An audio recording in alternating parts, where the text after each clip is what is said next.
Hello everybody and welcome to a brand new channel and a brand new video. We are Full Time Whistle. There is me, Joe, and I have Kieran with me today. Hello. So this channel used to be a gaming channel, but if you're wondering who on earth are these people I've subscribed to, we are now known as Full Time Whistle. So we are going to be a podcast / video making on all the latest football news, gossip, transfers, absolutely anything to do with football. So we're going to try and keep you guys up to date with all the latest football news, information, anything that is going to be coming, and it is all going to be coming your way. So we have a few topics we're going to talk about in this video. So we've got the Premier League restart, the transfer window extended, and how League 1 and 2 clubs are going to struggle in this doomed time. What is the coronavirus? Probably been demonetized straight away by saying COVID-19, but who cares? Right, so first thing we are going to talk about, Kaz, is the Premier League restart. And a bit of context here. I put a bet on with Kieran at the start of all this, saying the Premier League will be null and void. And have I been proven wrong. Yeah, and no one's seen any money from that bet, which is the issue. I think that you kind of went into this all kind of confident that it would all be null and voided. That was the end of the Premier League and football season. I was very confident. I honestly couldn't see the Premier League restarting, and that's another reason to why we started this YouTube channel back up, because I haven't got £10 to give you. So yeah, so you've got to earn your money back. Hopefully, this brings in the monetization, even though we haven't got 1,000 subs or we haven't got 4,000 video watch minutes or whatever it is you need. Exactly. So, in terms of Premier League restart, personally, I do still think it should have been null and voided. Well, there is an argument for that, I think, in that if people can't go out and live their lives as normal, then why should these footballers be going out and playing football and being in close contact with each other and playing contact for any other workplace, it has to be, you have to at least provide the chance to be 2 meters or 1 meter away, depending where you work. So that's my argument, is I can't go and, if I'm going back to work, I can't go and high five somebody, but these players can just go and absolutely slide tackle somebody off the floor. But there is also the thing that they are all being tested. So I don't know what the stats are, but it's a tiny proportion of the people that are being tested in the Premier League who actually have been found positive, and then they're isolated straight away. I think it was Spurs, wasn't it, the week that had somebody tested positive? I want to say Spurs. Fulham and then had obviously, obviously with the money they can afford to isolate at home, whereas normal people can't. And it is a case of the money talks, isn't it? It is, but I mean, it could have gone. I mean, you'd think they'd have used the money to help. Because obviously, all football teams have got, for example, Derby County, got Derby County in the community. So that money that they're paid, if it did go null and void, surely that money could have gone towards testing where the team's based, and it'd be better off for the public. And then, because the problem is, fans aren't allowed to go back at all. Whereas if we got the cure quicker and they provided their money, they could have brought arguably more revenue in when the fan base comes back. I think if you think there's kind of 2 revenue streams in football, isn't there? Especially in the Premier League, you've got kind of the money from the games and people coming into the stadiums. TV revenue pays more than season tickets and tickets in the Premier League. Exactly, it's billions of pounds. So what would the broadcasters have turned around and said if they null and voided the season? They're going to ask for a refund, aren't they? To be fair, I can't imagine they've made an absolute ton of money, because if you look at the fixtures that have been released, how many are actually on Sky TV and BT Sports? It's near enough. It's like 90% of the games being broadcast. They're all being televised, aren't they? All of them, whether they're free to air or BBC have only got 4. They've only got 4 Premier League games, but I think it's the first time since like the 1990s. Since they've never. Games been the BBC have never had one. Since the Premier League formed, they've never had They've only had the highlights, like Match of the Day. No, I think they have had one before. I saw Match of the Day tweet it, saying it's the first time since 1994 or something ridiculous like that, since they've actually broadcasted a Premier League game live. So in that retrospect, they will be earning a lot of money from that. But obviously, they've got to pay a lot of season tickets, and people have bought tickets off. So Yeah, I have seen that Newcastle, they're not doing it at all. They've not released a statement. They've not released anything to how, if fans are going to get the money back, if they're going to get money back for next season or not. They've not released. yeah, I saw something about they're still anything. like taking the direct debits and things like that, aren't they?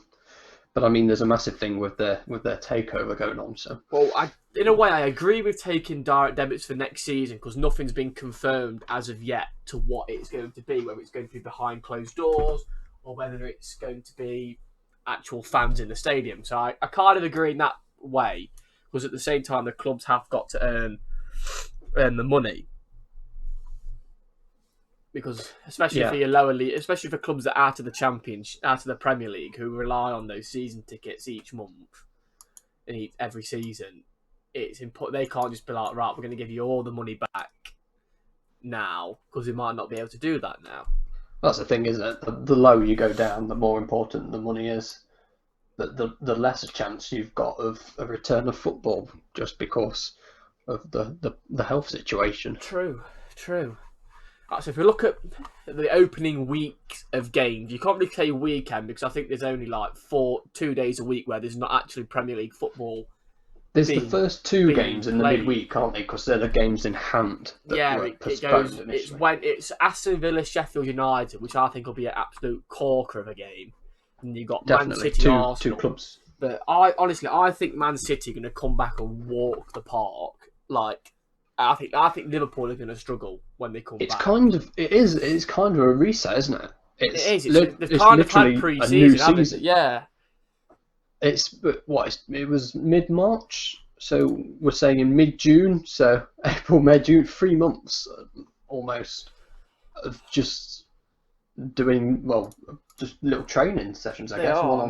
They did release that they can train between clubs in their play friendlies with clubs in their local area. I don't know if you saw that. I've seen Manchester United had a game. I think West Brom had a game with Birmingham City or something the other day behind closed doors. Man U have done one with in between their squad, so it's just they just halved the squad in. And Chelsea did that yesterday, so that's on the 6th of the 6th. They went to Stamford Bridge and they played a game on Stamford Bridge. It was half their team versus the other half. I saw it on Mason Mount's Instagram. But I don't think it was on Twitter or anything. I don't think many people knew it was actually happening. It's really interesting how quick they've kind of got into it. What baffles me is how quick it's returning to kind of normal life, yet nothing's actually changed. It's the first day it crossed into our borders. Yeah, it's very weird. That's the weird thing. It's not like there's a vaccine or anything, but yet life's returning to exactly the same as what it was, especially the Premier League. The only thing different is there's going to be no fans in the actual stadium. But I saw something about they're supposed to be playing through the loudspeakers, like fans. I kind of agree with that. It's a bit weird though, isn't it? I don't agree with. It is a bit weird. I can imagine it. The only thing is, I know the home team get a massive advantage as it is anyway. But can you really see a team putting away chants on through the speakers? I just think I think it's a good idea, but I think it is a massive disadvantage to the away team. It's just so strange in an empty stadium and then all of a sudden you get I think the best thing they could do is to raise some money as well. Is you can pay to have a car. I think it's Borussia Mönchengladbach. You could pay to have a cardboard cutout put on your seat, and it looked like the stadium was full. And if we're editing it, I'll put a picture up here now so you can all see it. But it's absolutely phenomenal. And we'll just do what the team in South Korea did. And use sex dolls. Okay, that's monetization gone. straight away. That's it. That's game over. But I mean, would you really pay for your mug to be in a cardboard cutout in Pride Park? If it was, I would pay more than 15 quid. Let's just say that. 15 quid. I'd pay 15 quid. But I'd want that for the season. Like, I'd want that for the remainder of the season. Not at 15 quid a time. But why? I don't know. What does it achieve? Just to help the players a bit, isn't it? Like, I just would. What pose would you be doing if you could do a pose? Nah, it'll just be So like the Sky Sports one or the Sam Allardyce one where he's in the chip shop. He's got his arms crossed. Would do like a lightning bolt or kind of with your arms up cheering? I don't know, but based off the actual the thing of I can't get my bloody words out now. Having the voices through the thing, I can't see that being fair on the away team because you can't see, for example, Sheffield United this week on Wednesday the 17th. Sheffield United probably arguably the loudest fans in the Premier League because they were phenomenal in the Championship.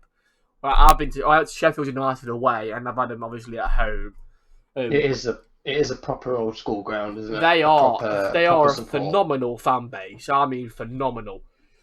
The noise that they generate at home, and when I went to the game away and we got beat 3-2, and the noise the roar when they scored, it was unbelievable. So I can't see Aston Villa, a team who are probably going to get relegated, play any noise whatsoever for Sheffield United if they score. But at the same time, I don't agree that's fair on Sheffield United because they're a team, for me, I think they rely on their backing from their fan base. Because if you look at their team, it's not really great, is it? But somehow, what are they? They're seventh in the Premier League. They're above Tottenham and Arsenal with a game in hand. And you've got the thing about with the Champions League and is it Man City's kind of all their goings on with their transfers and things like that, where there could actually be an extra place for the Champions League. Yeah. So if Sheffield United win, they go fifth, a point behind fourth. Yeah. Which is mad. So they're a point behind Chelsea in fourth. Newly promoted side. They got promoted. Was it this season? It was this season, wasn't it? Which is amazing to think. Chris Wilder's done an absolute outstanding job. Well, he's been there since League One. League One, yeah. He was in the Championship for 2 years. And I think he still finished just outside the playoffs in his first season. So that's nearly back-to-back promotions. I don't think that's been done since Southampton.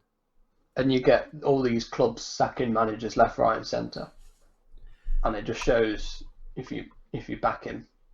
And but the thing is that the argument with that is, I mean, look at Arsenal. They backed Wenger for arguably too long, and then they got Unai Emery. Come on, they weren't exactly doing badly, were they? I mean, in an Arsenal fan's eyes, probably. I mean, yeah, staying in the same place every year, but you can't really complain with that, can you? True.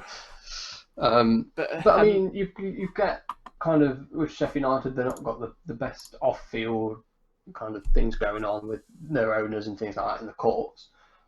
But the club has had a kind of a stable running, I guess, and they've stuck with the manager for years. He knows what he's doing. They've also got their recruitment right, and look where they are.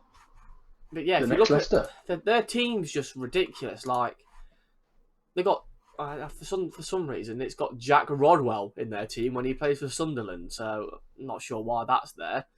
But I mean, you got the likes of Ben Osborne. I mean, he was at Forest last year. Like, David McGoldrick isn't a Premier League striker. No. Like John Fleck, he's not a Premier League midfielder, but they're just absolutely smashing it. And I feel sorry for Billy Sharp. He's not got that many minutes this year, and he was vital for them being promoted. He scored against Bournemouth in the last few minutes, didn't he, to get the equaliser in the first game of the season? I remember that. It just shows what playing without kind of any expectations on the players or the team. I mean, there's no way you would have asked a Sheffield United fan at the end of last season when they go promoted, where do you think you'll be? And they would have said, oh, just knocking on the doors of European places. It's crazy.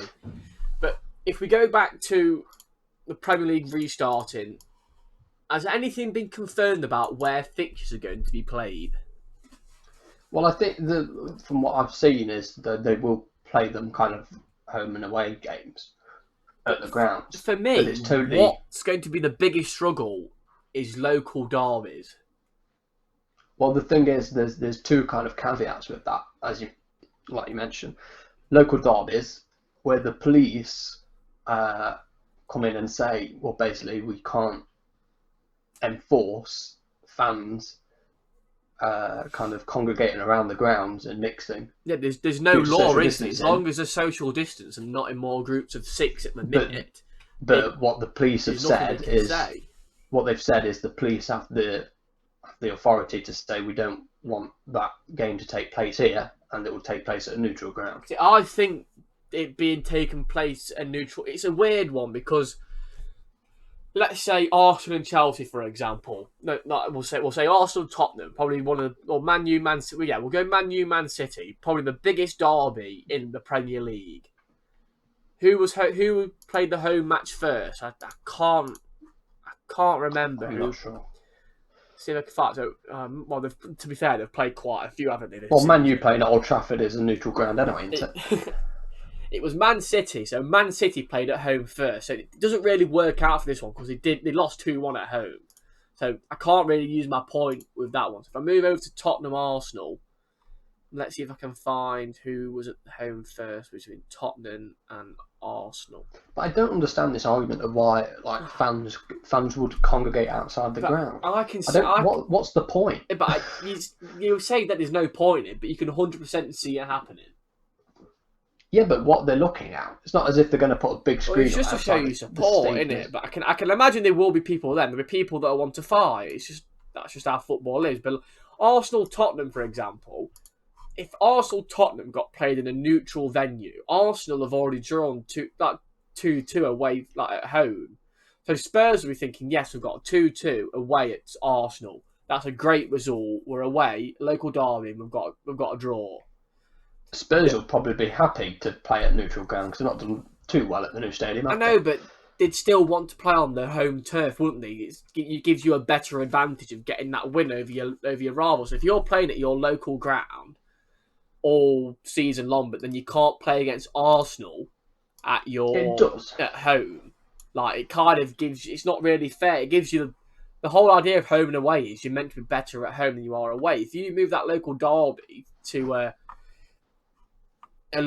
neutral ground, that's giving it away from Tottenham straight away, for example. Whereas Arsenal have already had that opportunity to play at home. Yeah. Where they've had the backing. And also they've had the backing of their own fans, which they're not going to get now, are they? Because it's going to be behind closed doors. Yeah. And if you look at Spurs in their new stadium, they've got that massive stand at one end with one tier going all the way up, likened to the yellow wall at Dortmund. I mean, that is one stadium I really want to go to in England. I mean, yeah, if that's all empty, that has the kind of the opposite effect, doesn't it? You look at that full of fans and you think, yeah, I'm ready for this game, I'm up for this. And you look at it all empty and you go, oh God. It'll really show there's no support for us here. It'll really show what players are introverted and what players are extroverted. Well, yeah, you see it. For people that don't know what that is, introvert is somebody who thrives under not really any pressure. They like to keep themselves to themselves. So I'd say a typical introverted player would be N'Golo Kante. Yeah, doesn't care about the outside. Yeah, your extroverted players, Ronaldo, who thrives off the big occasion, who takes his top off when he scores. And N'Golo Kante thinks of it as his job. He's going to work. Whereas Ronaldo uses his as a showboating technique type thing. But it's really interesting to see what players will thrive more under no fans being there and what players will decrease with no fans being there because they've not got the excitement of hearing their name being chanted from the stands. Well, if you go to a normal game before COVID and everything, you can see it. The kind of the sense of the crowd and in the ground does affect the game. It can affect the players. Yeah, well, you can't say there's no similarities. I mean, look at the clubs that were in the Premier League who have lost their fan base now, like Sunderland, who had a massive, a decent fan base in the Premier League. Now it's deteriorated because they had an awful season. Look where they are. They've gone down to League One. You can see the same about Bolton. When Bolton in the Premier League, they were bringing in fans, but look where they are now. Fans have gone, and you can't say that fans don't have an effect on how your team performs. it's going to be very interesting to see just how the form, when you compare it pre all this happening and after the restart, just to see Another how thing is, actually I it bet the does players are affect them. happy about it because they're not going to get booed anymore. As a football fan, I'll boo at the referee, but I'll never boo towards. That's a given, isn't it? I'll never boo towards my own team because what does booing accomplish? If anything, I think that's going to make them play worse if you're booing your team. Yeah, I mean, And I can't see them it's putting a difficult boos one. out on the tannoy if they're getting battered 3-0 at half time. But playing devil's that there is that thing though, isn't there? There's if an ordinary fan goes to a game and they're paying £15-20, I think they're entitled to boo if they don't like what they're seeing. I just, for me, I'm just. But they not can't boo for a TV, can they? I'm just not a fan of booing. Booing isn't backing your team. If you send your team down booing at half time rather than cheering them on, if you cheer them on, it's going to have much more of a positive impact than you absolutely slating them as they go down the tunnel. I don't know. We do quite a lot of booing at Notts. Well, to be fair, but they can't even hear you from the stands at Notts County. That's true. But anyway, back to the restart. There is also, I think, an issue with kind of the integrity of the game. So we've already seen, like, Troy Deeney, for example, is quite a high-profile name that's come out kind of against Kante isn't this. going back either. I don't know if you've seen that, but he's actually got a heart condition, I believe. Mm. And he's not going back. And I don't agree with people saying dock the wages. They're under contract to play football. I don't agree with that. Well, It's just the same as just because the footballers, the public are expecting them to play. yeah, there are protections in laws, but they're just an employee like anybody else. If they don't think that the workplace is safe, they can raise those concerns, and they don't have to. I can just imagine half the people are on the keyboards tweeting, "Oh, this is a disgrace. He should be playing football." They're 100% saying, "Nah, I can't come back to work. I've got a tickle in my throat." Like, I can 100% say about 80% of the same people, just because it's football and they demand to have football back, they shouldn't be treated any different. No, but That's there is why the issue. that's why I first started with the null and void thing, because it's just a normal job at the end of the There day. is the issue though of the integrity of the competition. If you've got these players missing from squads, then they wouldn't have been missing before earlier in the season in October, November. So is it a fair competition? Well, yeah, but you can say that about injury though at the same time, can't you? But injury is a given. Injury is a given, isn't it? But if you're choosing yourself not to be part of that team, part of that squad, and what happens if suddenly there's an outbreak? I don't know, in Birmingham or something, and that then Aston Villa kind of 5-10 of their players test positive. True. But there are people also using this as an excuse not to go back and play for the club. Is it that Niall Taylor from Charlton? I think that's his name. He's said he's not coming back because he's at fear of his knee injury. But he's obviously still being paid his full contract because he's not shielding. He's saying he's not coming back due to injury, but he's not actually injured. He's fully fit. And that's the thing. Doctors can't really go and check. But it's just an unprecedented time, isn't it? It's probably a once in a generation event. Probably even more than that. And it might not even happen ever again. So it is just make it up as you go along kind of thing, isn't it? It is. So I'm looking now, and the fixtures, don't they go on into August, early August, late July? Most probably. So what does that have in terms of the transfer window? Because obviously, are they going to have a longer transfer? I've seen a lot of rumours of the transfer window being extended into to January, and then it cuts off at the January point and goes back to normal. I mean, could that help? Could that help clubs, or is that just is that just unneeded? Well, I mean, last season they voted to curtail the transfer window, didn't they? To like the start of the season, so you wouldn't have the case of where players were being poached from clubs during the start of the season. because we were different to every other European league, weren't we? Theirs was still Yeah. open, but they could still buy from us though, couldn't they? We couldn't Exactly. buy from That's what them, they which was didn't. the That's what they didn't think of. That yeah, Premier League clubs might not be able to steal our players, but French and German clubs could. yeah. So they decided to change it so it would revert back to what it was before, where it would extend so many weeks into the season. But when does the season start? That's the issue. But what's weird is if we, the Premier League, extend the transfer window to January, how does that work for international transfers? Well, I mean, you've got Germany that now obviously started way before us, so they're going to be ahead. Their season's going to finish obviously before ours. I think it's The somewhere French somewhere aren't else. playing at all. There's somewhere else that have restarted. Well, I can't think where it is, but there is another one that's restarted. Has Portugal restarted? I think It is. It's Portugal, yes, because the first goal scored back was by Jesus Corona for Porto. I saw that on Twitter.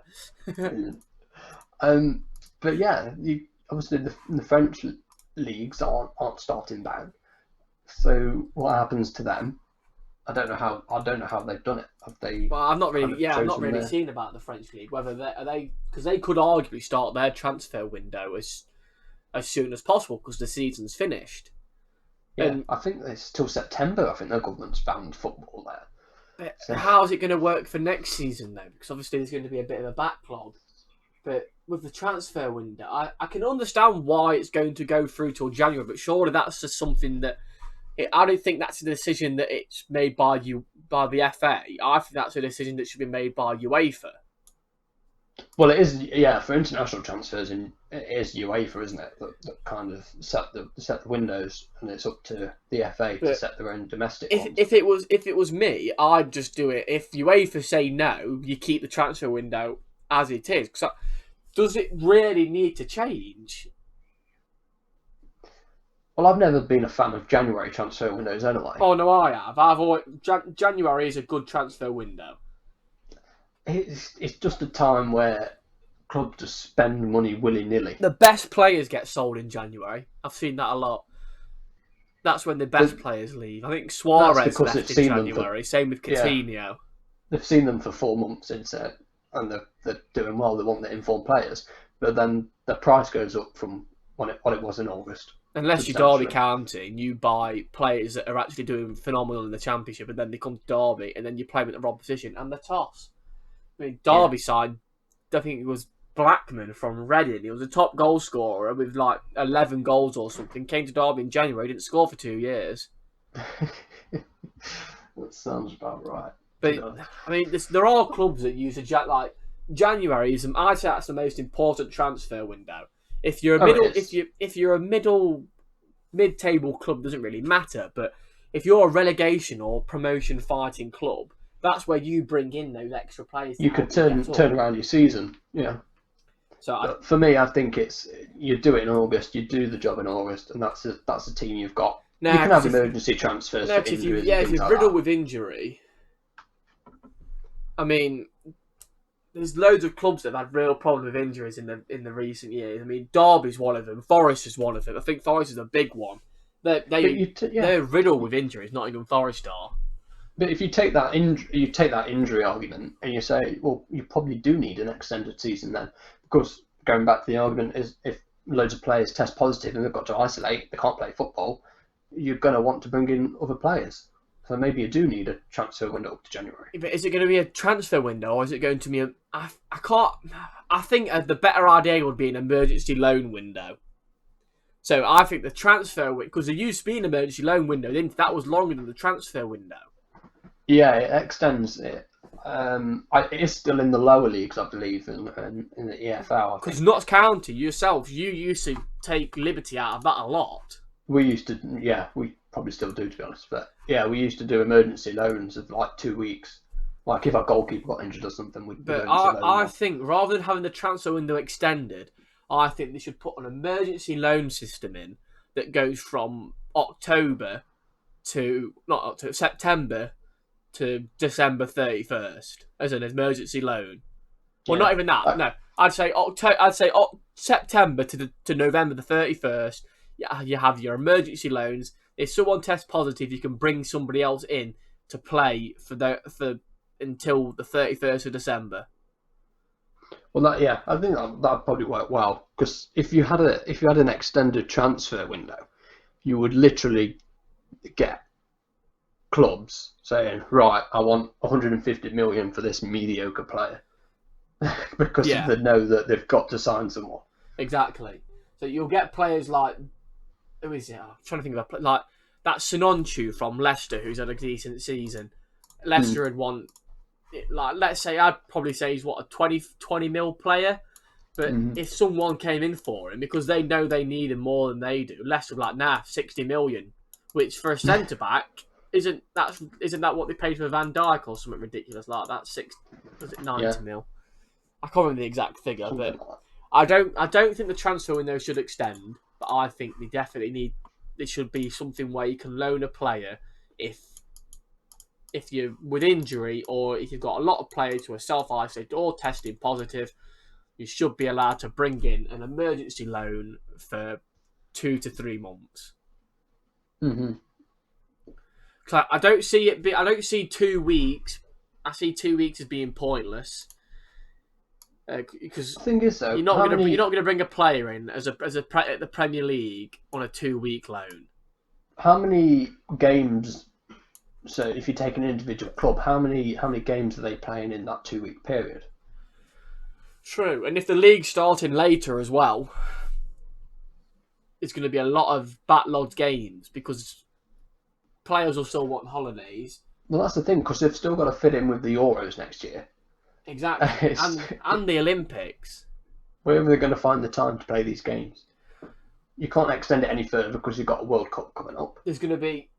I reckon they'll scrap a lot of international... I think they'll postpone the World Cup, but that's for another argument. Well, I mean, yeah, that is an argument for another day, but they've kind of said they're not. So you've got to fit it in. You've got a 2-year window, basically, or less than 2 years, to fit in 2 seasons. Again, you could also... To be fair, we could do the next video on the World Cup, should it go ahead, or extended. The Champions League for next season. There's many season, arguments should that be a thing? Because there's going to be a lot of Tuesday night fixtures. If they're bringing in if they don't bring in the window extended, should they keep the 5 subs? Yeah, I think the 5 subs is a great idea. I don't agree with the mid-half water breaks. I don't think that's required. Well, I mean, there is an argument for it, in which how long have they had to prepare for the season? Restarted is probably 3 weeks maximum. It just kills it. It does, but I think they're trying to get around that with kind of the subs, where you've got the 5 subs, but you can only do it in free breaks. So we're not stopping the game 10 times. Yeah. It's a maximum of 6 times. But I mean, I think 3 subs in normal times is probably not a lot, really. I mean, you've got it now where they've brought in if a cup tie goes to extra time, you get an extra sub. See, I agree with that massively. Because imagine 120 minutes of football is a long time. Especially the intensity in the Premier League. But I wouldn't say the intensity of the Premier League is as much.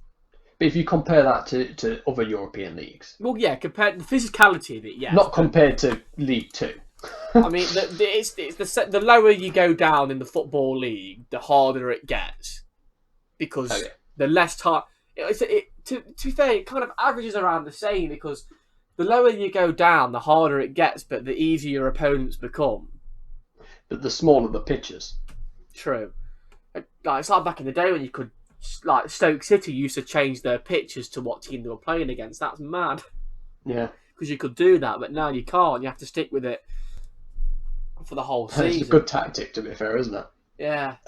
They used to change the size of the pitch depending on what team they were playing against. But yeah, because there was a higher requirement in Europe to have a bigger pitch. But I think what they just changed the dimensions and made it fit all around. But But yeah, so if we focus on moving down into League One and Two, it's going to be a difficult time for them at the minute. I mean, they must be bricking it. I mean, Burton Albion, they must be close. So that Nigel Clough had to resign, and Yeah, including all the backroom Jake staff. Buxton, the football genius, has taken over as a player manager. I mean, Burton have always been, not to belittle them, but a smaller club than others. I mean, they're run financially I'm sound. surprised they actually were allowed to get promoted. And same with Bournemouth, to be fair. That's very. But they had to have their stadium expanded, didn't they, Bournemouth, when they got promoted? Yeah, but yeah, Blackpool a few years back in the Premier League, and their ground basically was like 5 people. That's all the Oyster family, though, isn't it? That. And they got 5 fans as well. But, beside the point. But yeah, it is hard for these League One and League Two clubs, and then they basically kind of are funded week to week anyway. The thing is, though, with your League One and League Two clubs is you've got teams that are that far away from each other and they don't bring in the revenue. Like in League One, is it you've got Plymouth and Sunderland in the same league? I'm pretty sure they are. I think Plymouth is in League One. Well, Portsmouth are in. Portsmouth, yeah, that's one. We know that's a dead. Yeah, Portsmouth and Sunderland, like that's mad. But granted, though, Portsmouth and Sunderland, they have an amazing following, home and away. Well, they're not League One clubs, are they? In the sense of a League One. Yeah, I mean, in sense of support, they're not, but in sense of quality, they are. They are. Which is the players on the pitch. That's going to get a lot of dislikes, but. I think what I've seen rumours that they're going to put League Two and the Conference together, and then have it as a North and a South. But I think that's a great idea, and because it brings in more local derbies. But I think a better idea would be to have that as League One and League Two. The thing is, there's a split in the National League where you've got bigger, in inverted commas, bigger clubs, and then the smaller clubs. But there's not a lot of difference in quality between the National League and League Two. True. There is. It's not really. I know you're coming out of kind of the football league. Well, they say the Conference is the hardest league to get promoted out of, don't they? It is a really competitive league. There's not a lot of difference. I would say more than half of the National League clubs could compete in League Two. It wouldn't see much of a difference. As a Notts County fan, what would you like? Would you like to see it continue as it is, or would you like it to be put in half and have the both leagues put together and have a North and a South? It's a hard one. I think. Or a better option could be is you could work it like the MLS do, which could arguably bring in a bit more revenue as well. I don't think Notts don't need it to happen from a Notts County point of view. From a general football fan, I think it does need to happen because not everyone is in the same position as us. You got to think, if you have a North and South, you could bring in so much more money as a lower league club. I mean, regardless of Plymouth going all the way to Sunderland or something like that, Plymouth aren't going to take many fans. Plymouth are going to lose out on so much money. Whereas if you had it in half, you're having teams that are closer, so you're going to bring more fans. More fans are going to want to travel to the game. Therefore, you're going to bring in more money. Yeah, but a lot of these clubs in the National League don't have big grounds, and they don't have the infrastructure around the grounds to support bigger crowds. And you've also got the issue of some of the clubs have got artificial pitches, which at the moment are not allowed in the Football League. So True. there's a sense of it if you're looking at it from the outside, saying it makes kind of financial sense, but if you go down to the nitty-gritty detail, there's a lot that needs to be checked off, and it's not a thing that can happen overnight. I mean, this is probably the best time for it to happen as we're coming to kind of a natural ending of the season where everything's been voided from step 3 down, and there's kind of a big shake-up going on at non-league. So it's kind of probably the best time for it to happen, but it's whether the clubs is there actually that kind of urge to actually make it happen.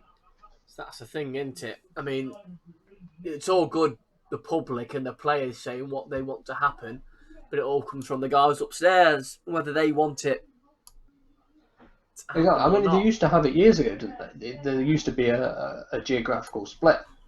But then, obviously, if you go further down, there still is that geographical split. You've got the National League North and South and things Yeah. like that. So it does make there is kind of precedence for it to happen. I think I don't know. I mean, you could even argue it could bring in more revenue across the board, even at higher league clubs. I mean, if you did it in League One and League Two, don't put them together. Just split them in half. You could play your local derby 4 times. Yeah, but you have got the tradition of playing home and away games. Well, it which I would be. think It would be. would Obviously, stay. you'd have 2 at home and 2 away. But the thing with that, though, I mean, especially your lower league clubs, if you could play your local derby 4 times, what was yours be? Mansfield Town, maybe? Chesterfield, isn't it? Chesterfield at the minute. Yeah, Chesterfield. I mean, if you, like, how much more money would you bring in if you could play Chesterfield at home twice? Well, I mean, we have already played them twice in the FA Trophy and in the league, but obviously the FA Trophy is the crowds for that weren't as big as the league game. Well, exactly. But if you could play Chesterfield in the league twice, compared to someone that doesn't bring any fans whatsoever, how much more money would that make for Notts County? Well, quite a bit. In this time as well. But if nothing had happened, you wouldn't have argued about changing anything because you're surviving as it is. But where times are even more difficult, could playing your derby team twice at home and twice away, could that be a massive help in financial struggles? You've got to be careful. I mean, it'd probably work out about the same amount of games, but with the cup competitions added on as well, you've got to be careful of the number of games you're playing.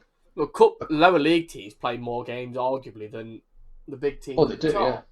I think it was last season. Derby County played the most. I think they played the joint around February. They played the joint most games in England with, I think it was with Manchester City or something, and we were a championship team. Yeah. I think by February we played something like 40 games, which was ridiculous. Obviously, we had a decent cup run in both cups, and we played a lot of league matches at the same time. Yeah, it is.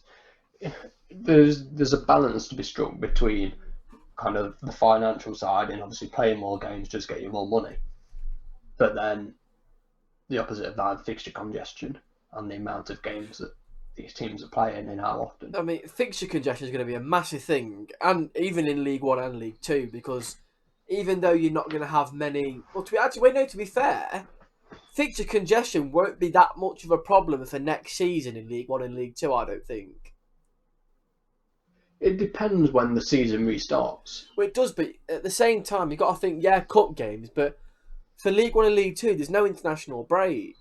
Unless your team's got, is it over 5 players, I think, is it? I think you have to request permission for a game to be postponed. It has to but get in that retrospect, not much of the opponent. Not much really changes for League One and League Two. If any, it will be more congested, but it won't be as it'll be to a championship level.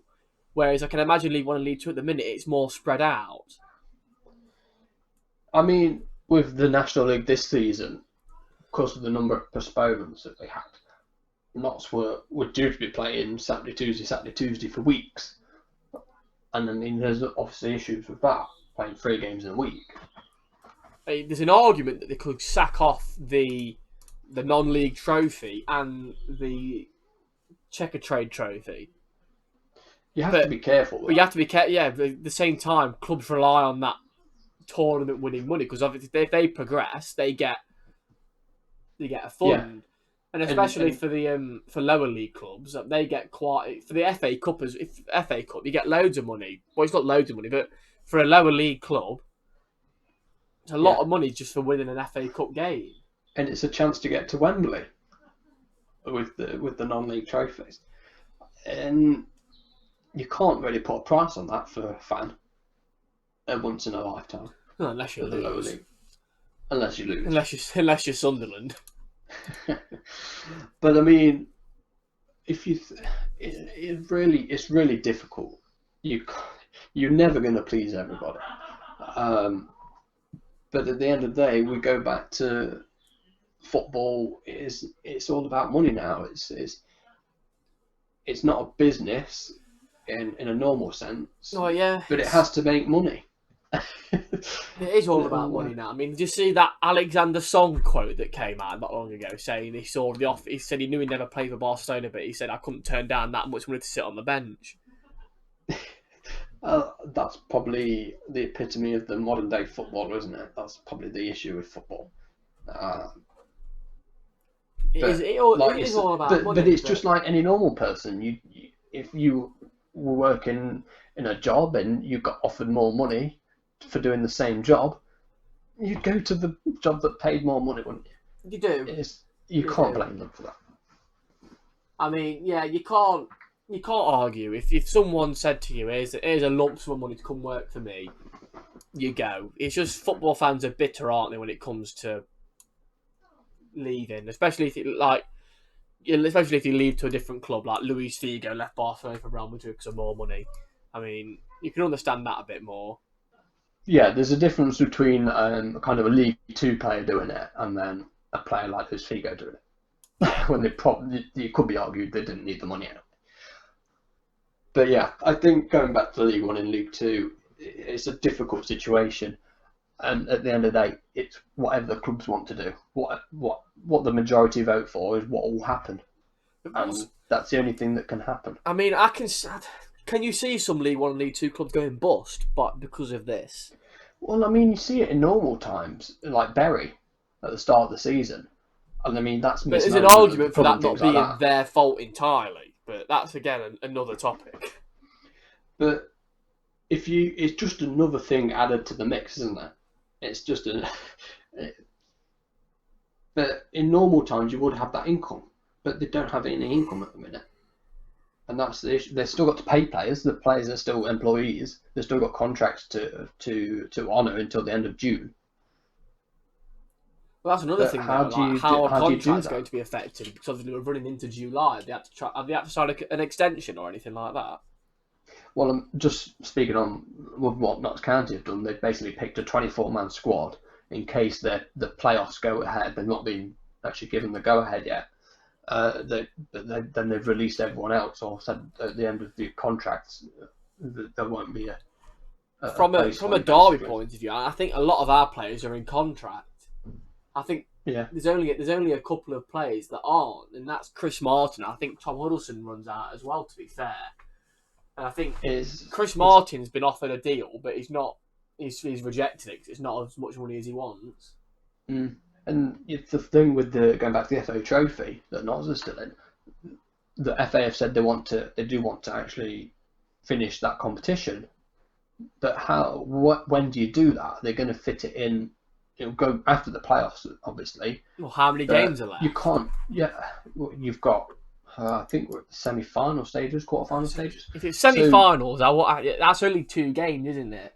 But if you look at the issue of the player contracts, if they're going to play at the start of next season, it's a totally different squad potentially. So what about the integrity of the competition there? If some clubs that are in a better financial position can afford to buy 5 new players and then win the competition, that defeats the object of the competition, doesn't it?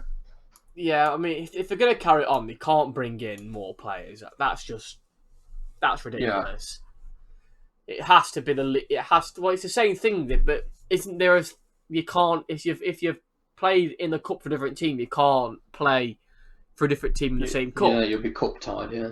So I don't know if that works on the National League, but it certainly works FA Cup and Carabao Cup. You'd be But cup does that tied. would that roll over to a new season? I don't know. It's like I say, it's all new, isn't it?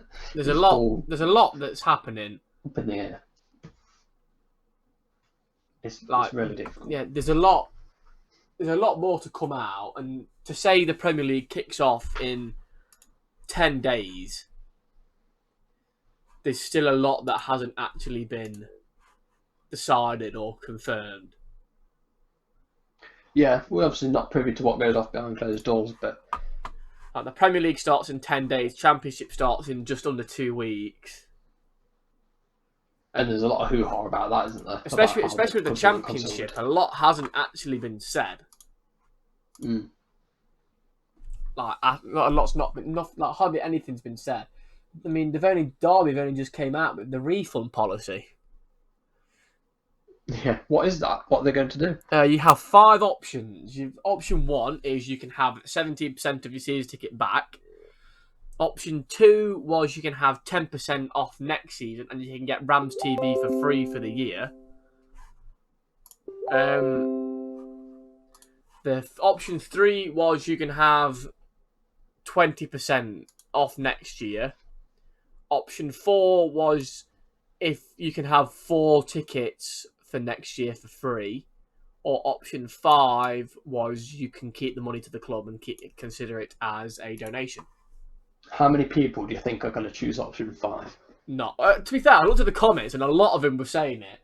Yeah, but who would say that just for a bit of social media likes? And actually, I've requested for a refund. Not gonna lie, I want my money back. I'm paying for next season the direct debit, so I'm asking for my money back. Well, you've got an £80 million stadium. Why are they asking for donations? True. Oh dear. That's another story. That could be another topic. That is a very controversial topic. Just slightly. Oh, I think we've covered everything that we wanted to. Yeah, we've gone through quite a few topics today. Off track a little bit, but it is what it is. Well, it's all about the context of what's going on, isn't it? Looking around the other issues. But I mean, it will be really interesting. Just if you take away all the issues, I just want football back. That's all we could ask for, isn't it? It is. Right, so what we're going to do is this. If you've made it this far in watching the full video, thank you. You better have left a like, because we hadn't half waffled, so it deserves a like. And like Kez has just said, a thank you. We are going to split this into 3 videos as well, so it'll be a Premier League restart, transfer window extend, and League 1 and League 2 struggle. So they will be 3 separate videos. So we'll have 4 videos. I think we're going to aim to have one, should we say, every other day? Yeah. And then we'll record the main one at the weekend. It's going to be even better when the Premier League restart, because we'll actually have more things to talk about. Definitely a lot of controversial decisions going into the games.